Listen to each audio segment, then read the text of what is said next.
Happy New Comic Book Day, everybody.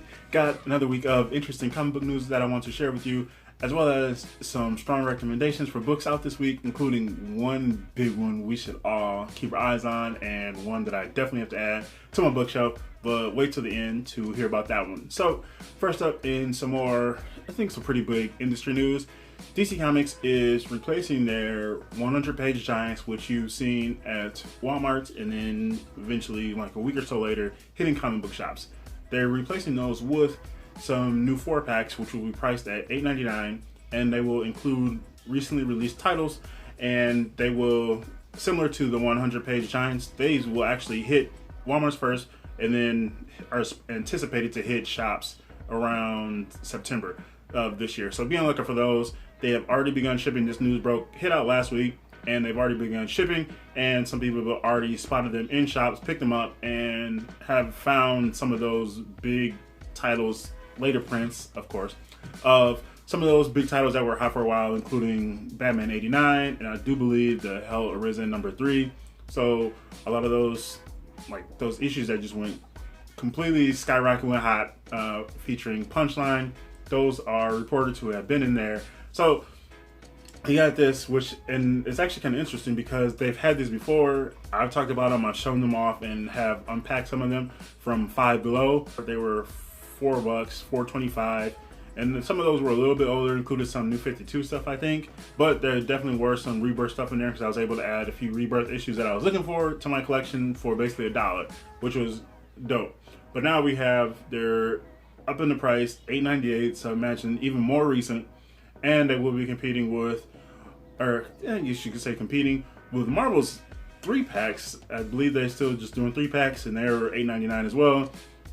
So now you have both of those in Walmart right now. So just kind of opening up for a wider audience these comic packs, and hopefully people will pick them up, and maybe we'll lead them into just reading stories and wanting to hear more about them, read more about them, and maybe check on comic shops and just becoming part of the wider comic audience as a whole. So hopefully we'll see what happens. The bad thing about that is just the elimination of the 100-page giants, because I think those were great.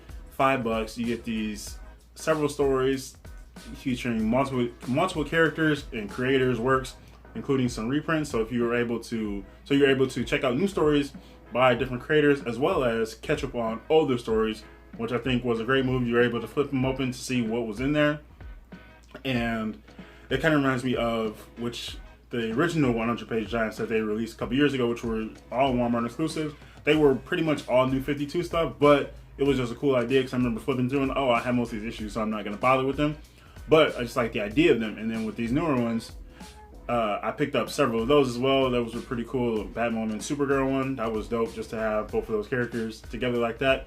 But now we're going back to multi-packs, these 4-packs, which you don't know what's going to be in them. So it's kind of a mystery game. You're kind of gambling. And I believe the first round of them all include a backing board, which will connect to create this image of Justice League, all done by artist Ivan Reis. So be on the lookout for those. If those have hit your shops, have you picked any up? Are they enticing you to pick some up? Maybe just to see what the hell you're going to get in them. Let me know in the comments below. Also, what do you think about them eliminating the 100-page giants? As I said, I picked up a few of those. I think those are just great just for people to pick up. You have some nice cheap reading material, catch up on stories, check out new stories. So let me know what you think of those in the comments below.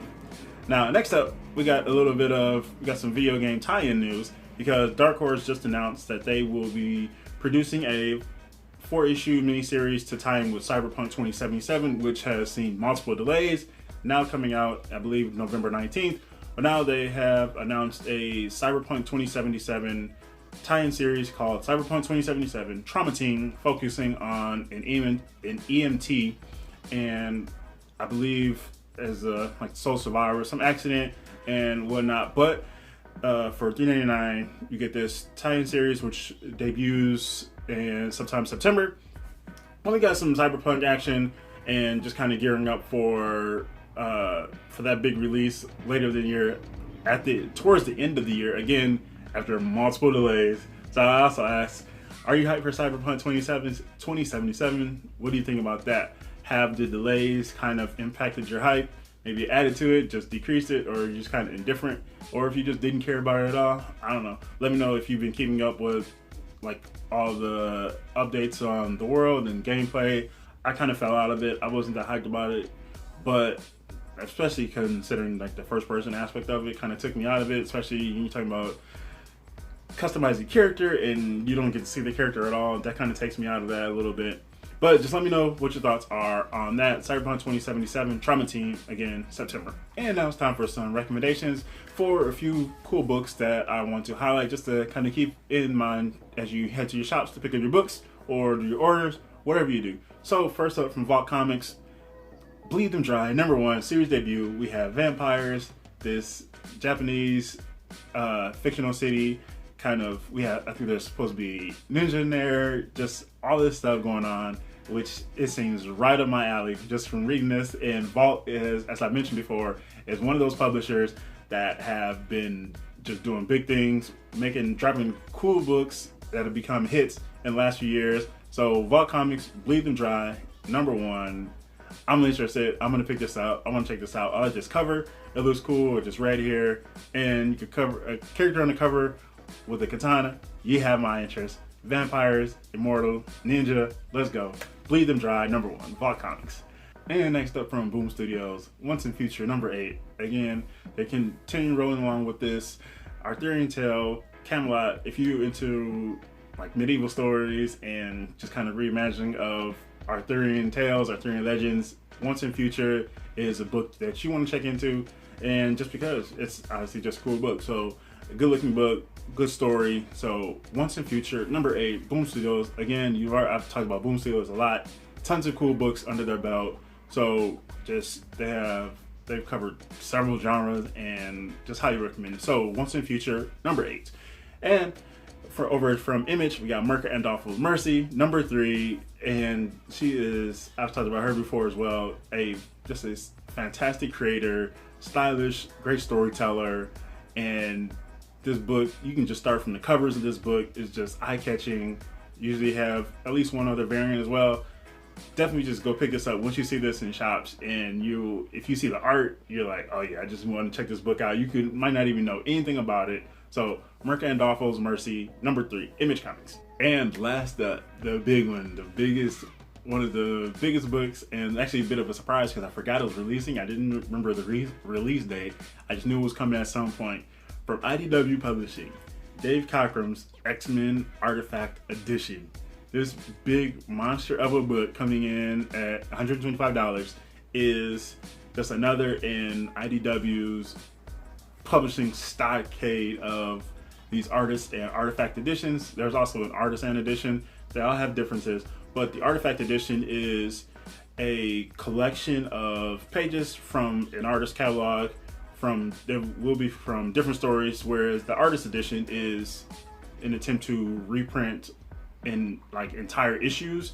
But artifact edition differs because they aren't complete issues. They're just more a collection of those as best as they can do, and like included will be just different extras, maybe art, and well, obviously it's all art, but just bonus art and just a couple other extras in there as well. And this one, Dave Cockrum is just a genius, a talented creator, and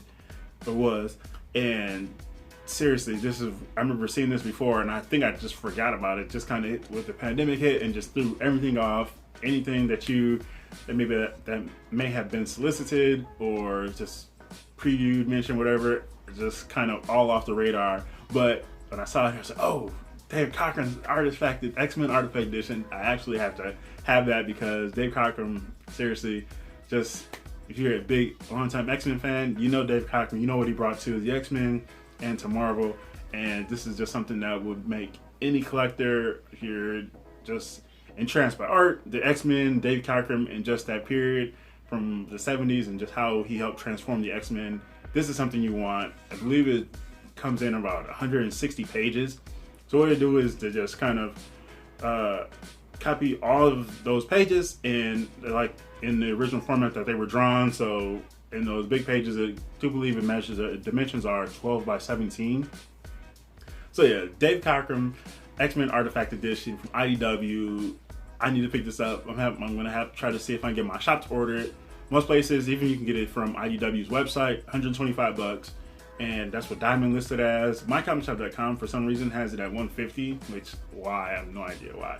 But pick it up, maybe you can get your shop to order it, or just order it from IDW. They also have some other ones I'm interested in. Ross Andrew, who was an artist on Amazing Spider-Man, who I feel honestly doesn't get enough credit for his run as Spider-Man and just what his, like, the work he put in on Amazing Spider-Man, that title. So Ross Andrew, Amazing Spider-Man is another one that I'm interested in. John Byrne, X-Men one as well. I think that was an artist edition though.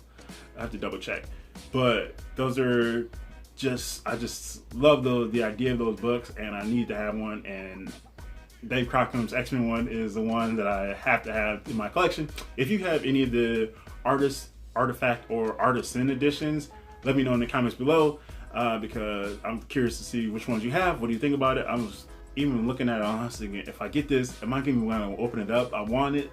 Like, I should just get two, but that's going to be a lot of money. But I would just like the idea of having one sealed and then having one to obviously go through, because I could just go through that one. I can just imagine just sitting, just going through and just flipping through that and just kind of studying it and just how you applied his craft on the X-Men and just seeing X-Men, just how they look. So yeah. David Cockrum, X-Men Artifact Edition from IDW, $125. So that's gonna wrap it up for this week's New Comic Book Day Blast. Let me know what you're looking forward to picking up this week.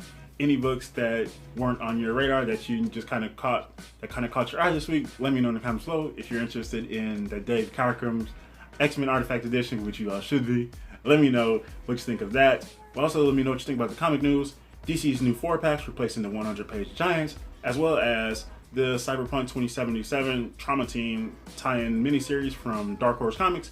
Let me know if any of those are interested. I'm always curious about what you think about those 4-packs and the 100-page Giants. So let me know in the comments below. Happy reading, happy hunting, happy collecting. This is GENOTHADRAGON. Thanks for watching, and peace out.